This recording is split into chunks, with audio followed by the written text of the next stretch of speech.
이렇게 수요를 당겨 쓰는 거라서 네. 7월 이후에 8월, 9월, 10월 되면 이게 또 다시 조정 장세가 될 것이다라고 보시는 분들도 있던데요. 예, 저는 이제 조심스럽지만 어쨌든 가격이 6, 7월 달에 거래가 많이 되면 가격이 좀 오르잖아요. 그리고 만약 이제 민주당이 집권한 걸 가정을 해보면 민주당이 집권을 하면 이거 뭔가 손을 써야 되잖아요. 가만히 있기 힘들 거거든요. 지금은 뭐 안 건드리겠다 이야기하지만 정치가들이 그걸 안 건드릴 수가 없을 겁니다. 계속 그 할 수밖에 없고요.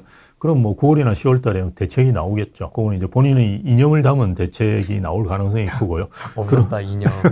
그러니까 본인의 정치적 이념을 담는 정책을 쓰기 가장 좋은 게 부동산입니다. 네. 그리고 맞습니다. 그게 파급 효과도 크고요.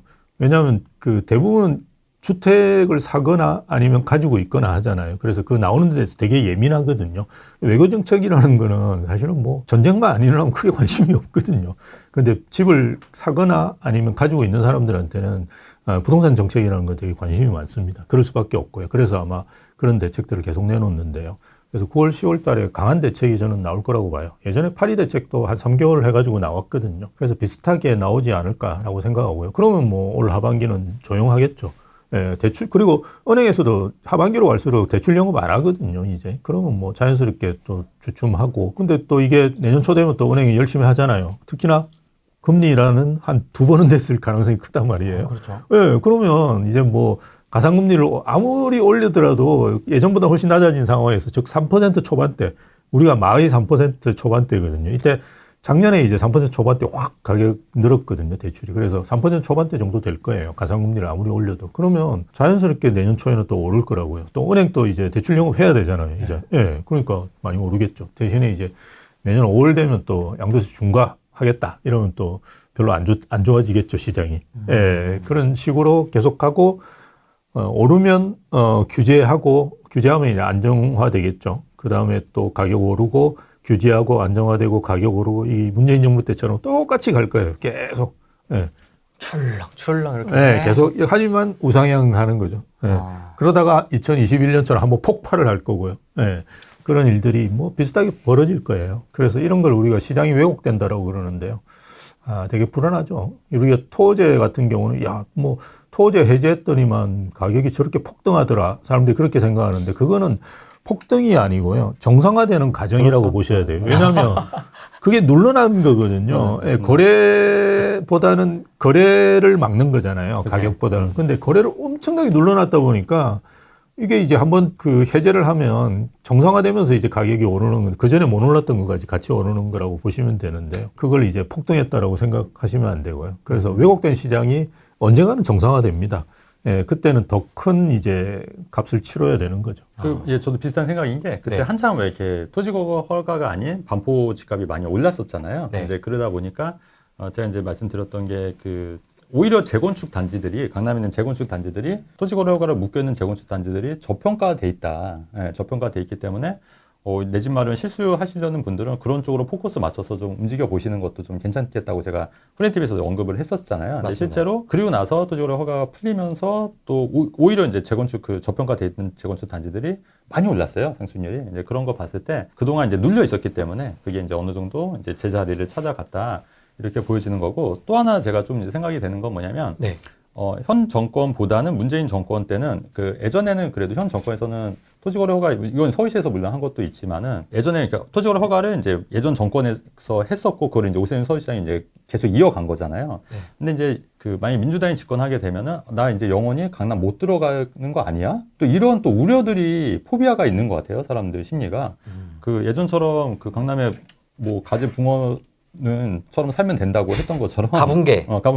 강남에 누구나 살 필요 없다고 이렇게 얘기를 했었지 않습니까? 이 정권에서. 내가 살아봤는데 점점점 이러면서. 네.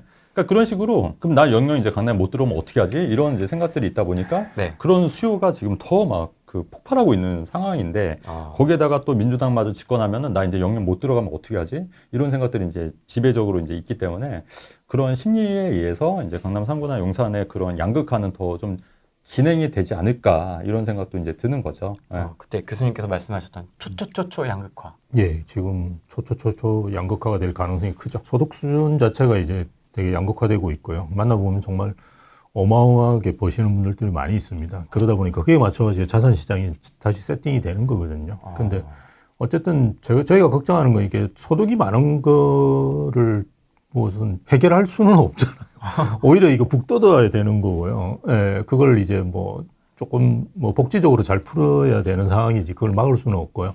대신에 이제 규제 때문에 우리가 양극화되는 부분이 분명히 있거든요. 그렇죠. 그래서 왜냐하면 이제 문재인 정부 처음 집권했을 때 우리가 5분위 배율이라고 하는 게 있습니다. 상위 20% 아파트와 하위 20% 아파트의 가격 차이를 이제 내는 건데요. 그게 4.7이었어요. 네. 예. 근데 지금은 12.3인가 그 정도 될 거예요. 거의 지금 3배로 늘었어요. 그렇죠. 거의 너무 단기에 빨리 늘었잖아요. 이게. 네. 그러니까 이거는 사실은 소득은 아니거든요. 여기에 뭐 소득 부분이 들어가는 거는 뭐 1배 정도일 거고 제가 볼 때 2배 가까이 되는 건 뭐냐 그러면 규제 때문이거든요.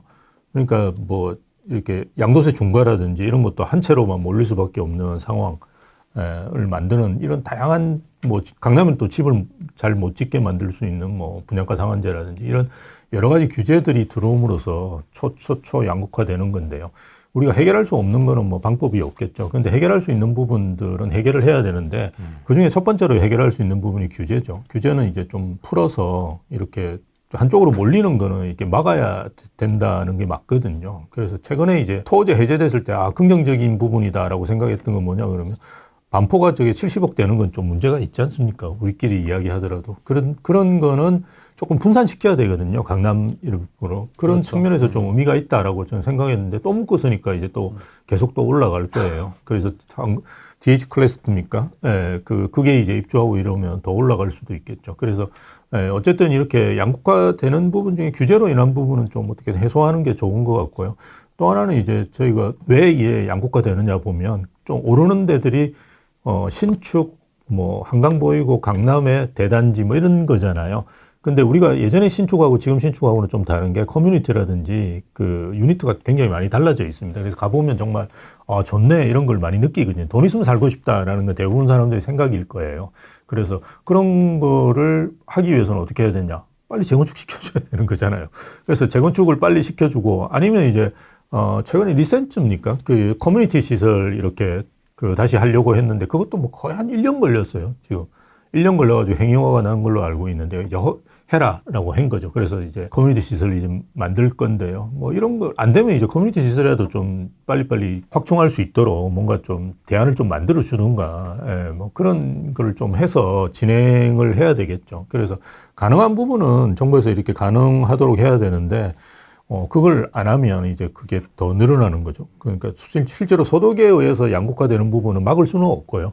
이건 뭐 오히려 건장해야 되는 부분이고요. 오히려 복지 차원에서 해결하면 된다라고 보거든요. 근데 규제 뭐 그다음에 이제 재건축 안 되게 만들어 놨다니까 계속 새 아파트 찾는 수요들 이런 것들은 좀 막을 수가 있거든요. 정부 차원에서. 그렇게 할 수 있는 것들은 빨리빨리 진행해서 초 양극화 되는 거는 막아야 되지. 제가 볼 때 민주당이 집권하면 이게 한 15 될 거예요, 이제. 5년 동안 거의 한 2배 늘었다니까요. 네.